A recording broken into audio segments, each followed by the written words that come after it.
Very good morning ವೀಕ್ಷಕರೇ. 30 minutes 30 news ವಿಶೇಷ ಬುಲೆಟಿನ್ಗೆ ಸ್ವಾಗತ. ನಾನ್ ಶರ್ಮಿತಾ ಶೆಟ್ಟಿ. ಪ್ರಮುಖ ವಿದ್ಯಮಾನಗಳ ಸುದ್ದಿ ನೋಡೋಣ. ಸ್ಯಾಂಡಲ್ವುಡ್ ಡ್ರಗ್ಸ್ ಡೀಲ್ ಕೇಸಲ್ಲಿ ನಟಿ ರಾಗಿಣಿ ಮತ್ತು ಸಂಜನಾಗೆ ಪರಪ್ಪನ ಅಗ್ರಹಾರವೇ ಗಟ್ಟಿಯಾಗಿದೆ. ಎನ್ಡಿಪಿಎಸ್ ವಿಶೇಷ ನ್ಯಾಯಾಲಯ ಇಬ್ಬರ ಜಾಮೀನು ಅರ್ಜಿ ವಜಾಗೊಳಿಸಿ ಆದೇಶವನ್ನು ಕೊಟ್ಟಿದೆ. ನಟಿಯರಿಗೆ ಹೈಕೋರ್ಟ್ಗೆ ಹೋಗೋದೊಂದೇ ಉಳಿದಿರೋ ದಾರಿ. ಇದರೊಂದಿಗೆ ಪ್ರಕರಣದ A1 ಆರೋಪಿ ರಾಗಿಣಿ ಆಪ್ತ ಶಿವಪ್ರಕಾಶ್ ನಿರೀಕ್ಷಣಾ ಜಾಮೀನು ಅರ್ಜಿ ಕೂಡ ವಜಾಗೊಂಡಿದೆ. ನಟಿ ಸಂಜನಾ ಆಪ್ತ ಆರೋಪಿ ರಾಹುಲ್ ಹಾಗೇನೆ ವಿನಯ್ ಕುಮಾರ್ ನಿರೀಕ್ಷಣಾ ಜಾಮೀನು ಅರ್ಜಿ ವಜಾಗೊಂಡಿದೆ. ರಾಗಿಣಿ ಆಪ್ತ ರವಿಶಂಕರ್ ಜಾಮೀನು ಅರ್ಜಿ ವಿಚಾರಣೆಯನ್ನು ಮುಂದೂಡಿಕೆ ಮಾಡಲಾಗಿದೆ. ಆಕ್ಷೇಪಣೆ ಸಲ್ಲಿಸಲು ಎಸ್ಪಿಪಿ ಕಾಲಾವಕಾಶ ಕೋರಿಕೆ ಹಿನ್ನೆಲೆಯಲ್ಲಿ ಸೆಪ್ಟೆಂಬರ್ 30ಕ್ಕೆ ಅರ್ಜಿ ವಿಚಾರಣೆಯನ್ನು ಮುಂದೂಡಿಕೆ ಮಾಡಲಾಗಿದೆ. ಪರಪ್ಪನ ಅಗ್ರಹಾರ ಜೈಲಿನಲ್ಲಿ ರಾಗಿಣಿ ಅಂಡ್ ಟೀಮ್ ಅನ್ನ ಜೈಲಿಗೆ ಶಿಫ್ಟ್ ಮಾಡಲಾಗಿದೆ. ನಶೆ ನಂಟು ಪ್ರಕರಣದಲ್ಲಿ ಜೈಲು ಸೇರಿರೋ ರಾಗಿಣಿ ಅಂಡ್ ಟೀಮ್ಗೆ ಇಷ್ಟು ದಿನ ಅಡ್ಮಿನಿಸ್ಟ್ರೇಷನ್ ಬ್ಲಾಕ್ನ ಮಹಿಳಾ ವಿಭಾಗದ ಕ್ವಾರಂಟೈನ್ ಕೊಠಡಿಯಲ್ಲಿ ಇರಿಸಲಾಗಿತ್ತು. ಇದೀಗ ಪ್ರಮುಖ ಜೈಲಿನ ಮಹಿಳಾ ವಿಭಾಗದ ಕೊಠಡಿಗೆ ಶಿಫ್ಟ್ ಮಾಡಲಾಗಿದೆ. ನಟಿ ರಾಗಿಣಿ ಮತ್ತು ಸಂಜನಾಗೆ ಜೈಲಿನ ಅಧಿಕಾರಿಗಳು ಒಂದೇ ಕೊಠಡಿಯನ್ನು ಕೊಟ್ಟಿದ್ದಾರೆ. ರಾಹುಲ್, ವೀರೇನ್ ಖನ್ನಾ, ಪ್ರಶಾಂತ್ ರಾಂಕ, ಲೂಮ್ ಪೆಪ್ಪರ್ ಮತ್ತು ನಿಯಾಸ್ ಕೂಡ ಪ್ರಮುಖ ಜೈಲಿಗೆ ಶಿಫ್ಟ್ ಆಗಿದ್ದಾರೆ. ಫ್ಯಾಷನ್ ಡಿಸೈನರ್ ರಮೇಶ್ ದೆಂಬಲ್ಗೆ ಸಿಸಿಬಿ ಪೊಲೀಸರು ಮತ್ತೆ ಡ್ರಿಲ್ ಮಾಡಿದ್ದಾರೆ. 2 ದಿನಗಳ ಹಿಂದೆಯಷ್ಟೇ ವಿಚಾರಣೆ ಎದುರಿಸಿದ್ದ ಫ್ಯಾಷನ್ ಡಿಸೈನರ್ ರಮೇಶ್ ದೆಂಬಲ್ಗೆ ನಿನ್ನೆ ಕೂಡ ಸಿಸಿಬಿ ಪೊಲೀಸರು ಮತ್ತೆ ವಿಚಾರಣೆ ಮಾಡಿದ್ರು. ಬಂಧಿತ ಆರೋಪಿಗಳ ಜೊತೆ ರಮೇಶ್ ದೆಂಬಲ್ ಪೇಜ್ 3 ಪಾರ್ಟಿಗಳಲ್ಲಿ ಭಾಗವಹಿಸಿದ್ದ. ಹಲವು ಆರೋಪಿಗಳ ಜೊತೆ ನಂಟು ಹಾಗೂ ಪಾರ್ಟಿಗಳಲ್ಲಿ ಭಾಗಿಯಾಗಿದ್ದ ಹಿನ್ನೆಲೆಯಲ್ಲಿ ಸಿಸಿಬಿ ಪೊಲೀಸರು ಹೆಚ್ಚಿನ ಮಾಹಿತಿಯನ್ನು ಕಲೆ ಹಾಕುವುದಕ್ಕೆ ವಿಚಾರಣೆಯನ್ನು ಮಾಡ್ತಾ ಇದ್ದಾರೆ. ಸ್ಯಾಂಡಲ್ವುಡ್ ಡ್ರಗ್ ಡೀಲ್ ಪ್ರಕರಣಕ್ಕೆ ಸಂಬಂಧಪಟ್ಟಂತೆ ಸಿಸಿಬಿ ಪೊಲೀಸರು ಮತ್ತೋರ್ವನಿಗೆ ನೋಟಿಸ್ ಅನ್ನು ಕೊಟ್ಟಿದ್ದಾರೆ. ಸಂಗೀತ್ ದಂತಕುಡಿ ಎಂಬಾತನಿಗೆ ಸಿಸಿಬಿ ಪೊಲೀಸರು ನೋಟಿಸ್ ಅನ್ನು ಇಶ್ಯೂ ಮಾಡಿದ್ದು, ಈತ ಅಮಾನತಾದ ಎಸಿಪಿ ಮುಧವಿ ಜೊತೆ ಸಂಪರ್ಕದಲ್ಲಿದ್ದ ಎಂಬ ಆರೋಪವನ್ನು ಎದುರಿಸ್ತಾ ಇದ್ದಾನೆ. ಜೊತೆಗೆ ಈತ ಬಂಧಿತ ಆರೋಪಿ ವೀರೇನ್ ಖನ್ನಾನಿಗೆ ಆಪ್ತನಾಗಿದ್ದ. ವೀರೇನ್ ಖನ್ನಾ ಪರ ಡೀಲ್ ಮಾಡೋದಕ್ಕೆ ಸಂಗೀತ್ ದಂತಕುಡಿ ಮುಂದಾಗಿದ್ದ ಅಂತ ಹೇಳಲಾಗಿದೆ. ಈ ಹಿನ್ನೆಲೆಯಲ್ಲಿ ಸಿಸಿಬಿ ಪೊಲೀಸರು ನೋಟಿಸ್ ಅನ್ನು ಕೊಟ್ಟಿದ್ದಾರೆ. ಮಂಗಳೂರಿನಲ್ಲಿ ಡಾನ್ಸರ್ ಕಿಶೋರ್ ಶೆಟ್ಟಿ ಬಂಧನ ಪ್ರಕರಣಕ್ಕೆ ಸಂಬಂಧಪಟ್ಟಂತೆ ಡ್ರಗ್ಸ್ ದಂಧೆಯ ಮತ್ತೋರ್ವ ಪ್ರಮುಖ ಪೆಡ್ಲರ್ ಬಂಧನವಾಗಿದೆ. ಮುಂಬೈನಲ್ಲಿ ಇನ್ನೊಬ್ಬ ಪೆಡ್ಲರ್ನನ್ನ ಸಿಸಿಬಿ ಪೊಲೀಸರು ವಶಕ್ಕೆ ಪಡ್ಕೊಂಡಿದ್ದಾರೆ. ಶಾನ್ ಮುಂಬೈನಲ್ಲಿ ಬಂಧಿತನಾದ ಪ್ರಮುಖ ಪೆಡ್ಲರ್. ಈತ ಮೂಲತಃ ಮಂಗಳೂರಿನ ಬಂದರು ನಿವಾಸಿ. ತರುಣ್ ರಾಜ್ನ ಪಾರ್ಟಿಗಳಿಗೆ ಈತ ಡ್ರಗ್ಸ್ ನೀಡ್ತಾ ಇದ್ದ ಅಂತ ಹೇಳಲಾಗಿದೆ. ಶಾಕೀರ್ ಮೂಲಕ ಡ್ರಗ್ಸ್ ಪಾರ್ಟಿಗಳಿಗೆ ಶಾನ್ನಿಂದ ಡ್ರಗ್ಸ್ ಪೂರೈಕೆ ಆಗ್ತಾ ಇತ್ತು. ಇನ್ನು ಶಾನ್ ಮುಂಬೈ, ಗೋವಾದಿಂದ ಡ್ರಗ್ಸ್ ತರಿಸಿಕೊಡ್ತಾ ಇದ್ದ ಅಂತ ಸಿಸಿಬಿ ಪೊಲೀಸರಿಗೆ ಮಾಹಿತಿ ಸಿಕ್ಕಿದೆ. ವಿಧಾನಮಂಡಲ ಅಧಿವೇಶನ ಮುಕ್ತಾಯಗೊಂಡ ಬೆನ್ನಲ್ಲೇ ಮತ್ತೆ ದೆಹಲಿ ಪ್ರವಾಸಕ್ಕೆ ಮುಖ್ಯಮಂತ್ರಿ ಬಿಎಸ್ ಯಡಿಯೂರಪ್ಪ ರೆಡಿಯಾಗಿದ್ದಾರೆ. ಹೀಗಾಗಿ ಮತ್ತೊಮ್ಮೆ ಸಚಿವ ಸಂಪುಟ ಪುನರ್ರಚನೆ ಹುತ್ತಕ್ಕೆ ಕೈ ಹಾಕಿದ್ದಾರೆ ಸಿಎಂ ಯಡಿಯೂರಪ್ಪ. ಆದರೆ ಇನ್ನು ಸಂಪುಟ ವಿಸ್ತರಣೆಯೋ ಪುನರ್ರಚನೆಯೋ ಅನ್ನೋದು ನಿಗೂಢವಾಗೇ ಇದೆ. ಈಗಾಗಲೇ ಸಿಎಂ ಬಿಎಸ್ ಯಡಿಯೂರಪ್ಪ ಅವರು ದೆಹಲಿಗೆ ತೆರಳಿ ತಮ್ಮ ಪಕ್ಷದ ರಾಷ್ಟ್ರೀಯ ಅಧ್ಯಕ್ಷರಾದ ಜೆಪಿ ನಡ್ಡಾ ಅವರನ್ನ ಭೇಟಿ ಮಾಡಿ ಮಾತುಕತೆ ಮಾಡಿ ಬಂದಿದ್ದಾರೆ. ಆದರೆ ಈ ಬಗ್ಗೆ ಪ್ರಧಾನಿ ನರೇಂದ್ರ ಮೋದಿ ಅವರ ಜೊತೆ ಚರ್ಚಿಸಿ ಹೇಳೋದಾಗಿ ನಡ್ಡಾ ಹೇಳಿದ್ದಾರೆ. ಹೈಕಮಾಂಡ್ ಸಂಪುಟ ವಿಸ್ತರಣೆ ಬದಲಾಗಿ ಸಂಪುಟ ಪುನಾರಚನೆ ಬಗ್ಗೆ ಚಿಂತನೆ ನಡೆಸಿದೆ ಅಂತ ಹೇಳಲಾಗ್ತಾ ಇದೆ.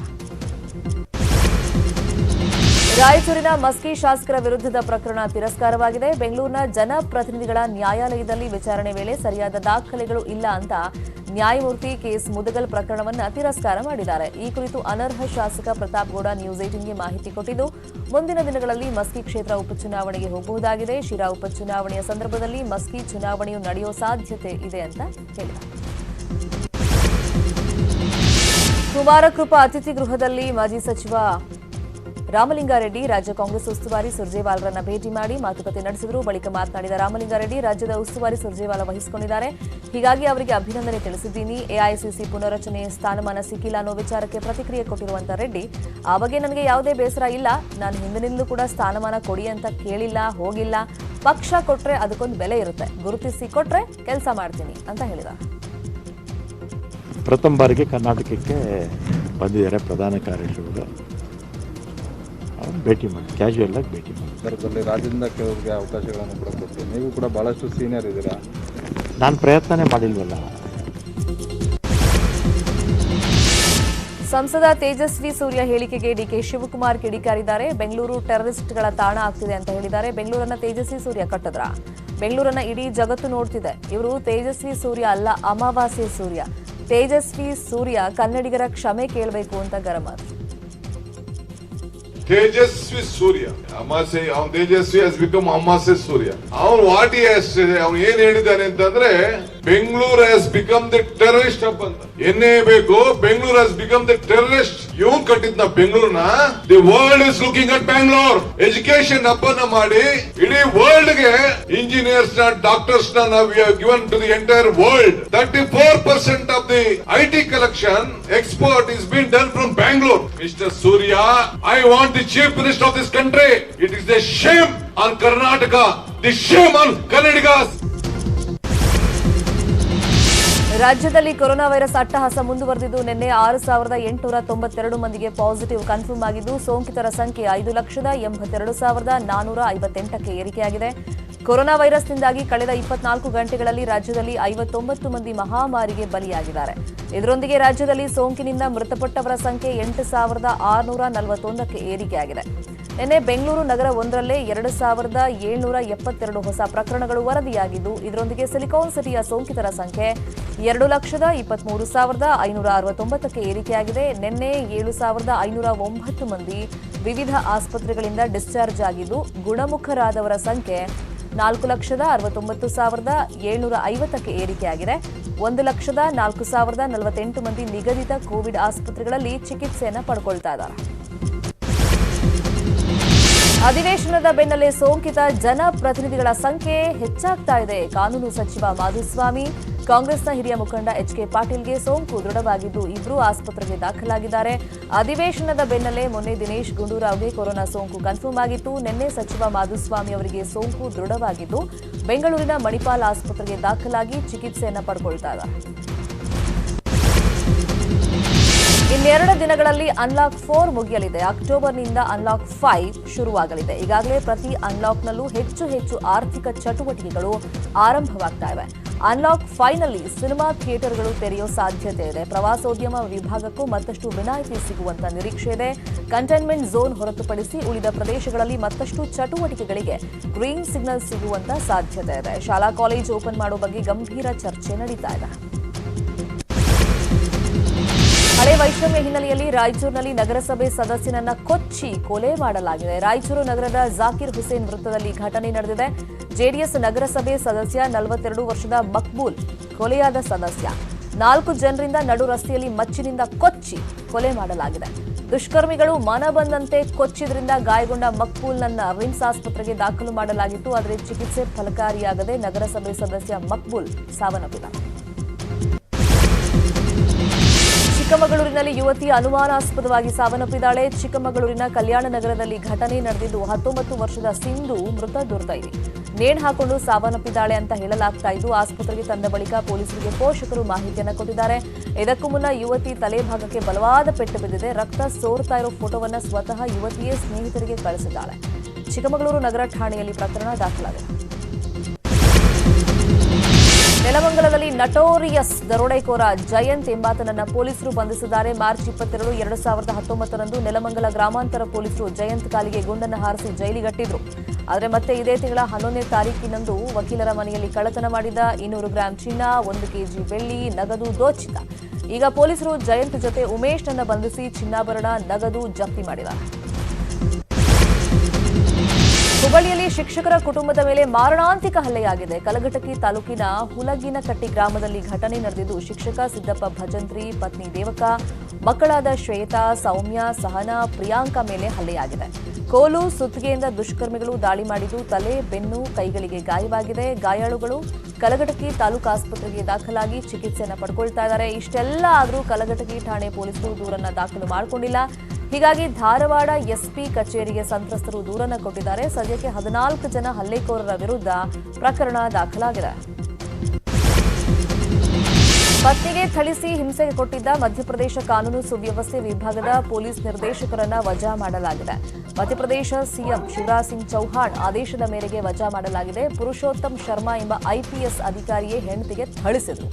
ಕೆಲ ದಿನಗಳ ಹಿಂದೆ ಶರ್ಮಾ ಪತ್ನಿಗೆ ಥಳಿಸಿ ಅವಾಚ್ಯ ಶಬ್ದಗಳಿಂದ ನಿಂದಿಸ್ತಾ ಇರುವಂತಹ ದೃಶ್ಯ ಮನೆಯ ಸಿಸಿಟಿವಿಯಲ್ಲಿ ಸೆರೆಯಾಗಿದ್ದು ಅದು ಇದೀಗ ವೈರಲ್ ಆಗಿದೆ. ಕಾರವಾರದಲ್ಲಿ ಅಕ್ರಮ ಮರಳುಗಾರಿಕೆ ಮೇಲೆ ದಾಳಿ ಮಾಡಲಾಗಿದೆ. ಈ ವೇಳೆ ದಾಳಿಗೆ ಹೋದ ಅರಣ್ಯ ಇಲಾಖೆ ಸಿಬ್ಬಂದಿ ಮೇಲೆ ಹಲ್ಲೆ ಮಾಡಿ ದುಷ್ಕರ್ಮಿಗಳು ಪರಾರಿಯಾಗಿದ್ದಾರೆ. ಉತ್ತರ ಕನ್ನಡ ಜಿಲ್ಲೆಯ ಹಳಿಯಾಳದ ವಿರ್ನೋಲಿ ಅರಣ್ಯ ವ್ಯಾಪ್ತಿಯಲ್ಲಿ ಘಟನೆ ನಡೆದಿದೆ.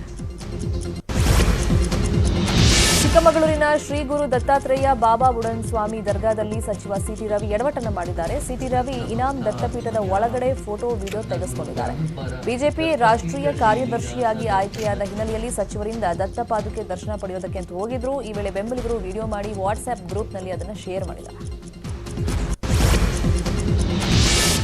ಎಸ್ಪಿ ಬಾಲಸುಬ್ರಹ್ಮಣ್ಯಂಗೆ ಭಾರತ ರತ್ನ ಪ್ರಶಸ್ತಿ ನೀಡುವಂತೆ ಆಂಧ್ರ ಮುಖ್ಯಮಂತ್ರಿ ಜಗನ್ ಮೋಹನ್ ರೆಡ್ಡಿ ಒತ್ತಾಯ ಮಾಡಿದ್ದಾರೆ. ಪ್ರಧಾನಿ ಮೋದಿಗೆ ಪತ್ರ ಬರೆದ ಜಗನ್ ಮೋಹನ್ ರೆಡ್ಡಿ ಈ ಒತ್ತಾಯ ಮಾಡಿದ್ದಾರೆ.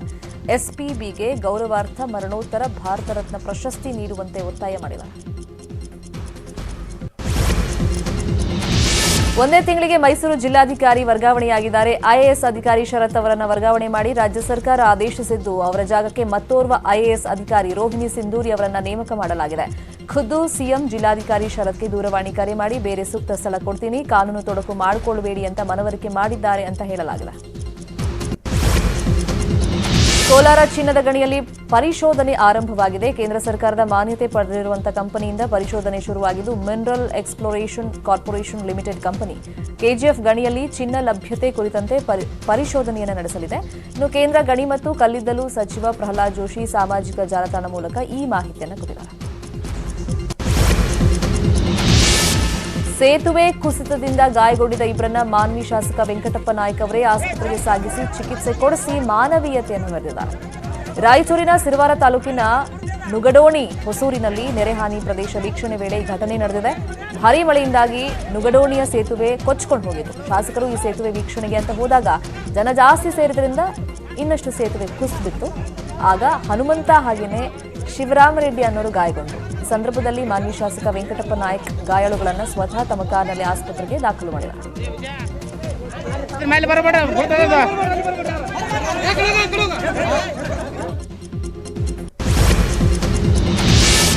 ಕನ್ನಡದ ಖ್ಯಾತ ಸಾಹಿತಿ, ಬರಹಗಾರ, ವಿಮರ್ಶಕರಾಗಿದ್ದ ಡಾಕ್ಟರ್ ಜಿಎಸ್ ಅಮೂರ ಅವರು ಬೆಂಗಳೂರಿನ ಖಾಸಗಿ ಆಸ್ಪತ್ರೆಯಲ್ಲಿ ಕೊನೆಯುಸಿರನ್ನು ಎಳೆದಿದ್ದಾರೆ.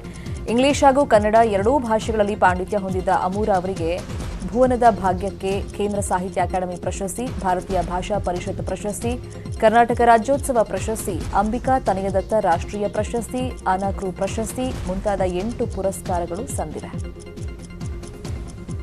ಅವರು ತಮ್ಮ ಆತ್ಮಚರಿತ್ರೆಗೆ ನೀರ ಮೇಲನ ಗುಳ್ಳೆ ಎಂದು ಹೆಸರಿಟ್ಟಿದ್ದಾರೆ. 2000 ಪುಟಗಳ ಒಂದು ಬೃಹತ್ ಗ್ರಂಥವನ್ನು ಅವರು 95ನೇ ವರ್ಷದಲ್ಲಿ ಹೇಗೆ ಬರೆದರು, ಹೇಗೆ ಅನುವಾದ ಮಾಡಿದರು, ಕನ್ನಡ ಕೊಟ್ಟರು ಅನ್ನೋದು ನನಗೆ ಆಶ್ಚರ್ಯವನ್ನು ಉಂಟು ಮಾಡ್ತದೆ. ವಿದ್ವತ್ತಿನ ಶಿಖರ ಅವರು ಆಗಿದ್ದರು. ಕನ್ನಡವನ್ನು ಕುರಿತು ಇಂಗ್ಲೀಷ್ನಲ್ಲಿ ಬರೆಯಬಲ್ಲಂಥ ದೊಡ್ಡ ವಿದ್ವಾಂಸರು ಅವರಾಗಿದ್ದರು. ಲಡಾಖ್ನಲ್ಲಿ ಸಂಭವಿಸಿದ ಭೂಕಂಪ ಜನರನ್ನ ಬೆಚ್ಚಿ ಬೀಳಿಸಿದೆ. ಲಡಾಖ್ನ ಬ್ಯಾರನ್ ಹಾಗೂ ಬ್ರಿಟಲ್ ಪರ್ವತದಲ್ಲಿ ದಟ್ಟ ಹೊಗೆ ಎದ್ದಿದ್ದು, ಬೆಟ್ಟದ ಬುಡದಲ್ಲಿದ್ದ ಗಡಿ ರಸ್ತೆ ಸಂಪರ್ಕ, ಕಟ್ಟಡ ಹಾನಿಯಾಗಿರೋ ದೃಶ್ಯ ವಿಡಿಯೋದಲ್ಲಿ ಕ್ಯಾಪ್ಚರ್ ಆಗಿದೆ.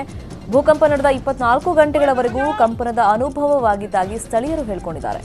ಶುಕ್ರವಾರ ಸಂಜೆ 4:27ಕ್ಕೆ ಭೂಕಂಪ ಸಂಭವಿಸಿದ್ದು, ರಿಕ್ಟರ್ ಮಾಪಕದಲ್ಲಿ 5.4ರಷ್ಟು ತೀವ್ರತೆ ದಾಖಲಾಗಿದೆ.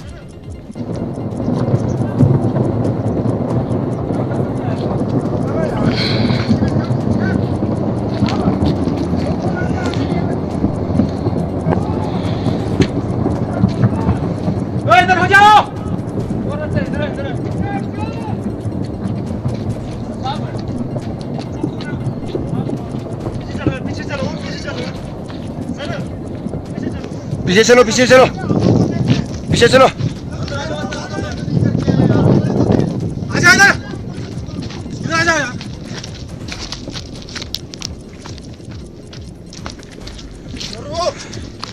दरवाजा बंद नहीं किया ना।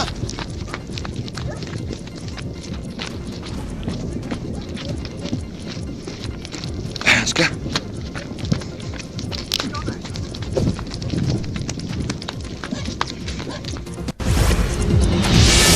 ನಾಳೆ ಬಾಬ್ರಿ ಮಸೀದಿ ಧ್ವಂಸ ಪ್ರಕರಣ ಸಂಬಂಧ ಲಕ್ನೋದ ಸಿಬಿಐ ವಿಶೇಷ ನ್ಯಾಯಾಲಯ ತೀರ್ಪನ್ನು ನೀಡಲಿದೆ. ಅಯೋಧ್ಯೆಯಲ್ಲಿ ರಾಮ ಮಂದಿರಕ್ಕೆ ಅಡಿಪಾಯ ಹಾಕಿದ 2 ತಿಂಗಳ ನಂತರ ಬಾಬ್ರಿ ಧ್ವಂಸ ಸಂಬಂಧ ಪ್ರಕರಣದಲ್ಲಿ ತೀರ್ಪು ಪ್ರಕಟವಾಗ್ತಾ ಇದೆ. ಎಲ್ಕೆ ಅಡ್ವಾಣಿ, ಮುರಳಿ ಮನೋಹರ್ ಜೋಶಿ, ಉಮಾ ಭಾರತಿ, ಕಲ್ಯಾಣ್ ಸಿಂಗ್ ಸೇರಿದಂತೆ ಮತ್ತಿತರ ಬಿಜೆಪಿ ನಾಯಕರು ಆರೋಪಿಗಳಾಗಿರುವಂತಹ ಈ ಪ್ರಕರಣದ ತೀರ್ಪು ನಾಳೆ ಹೊರಬೀಳ್ತಾ ಇದೆ.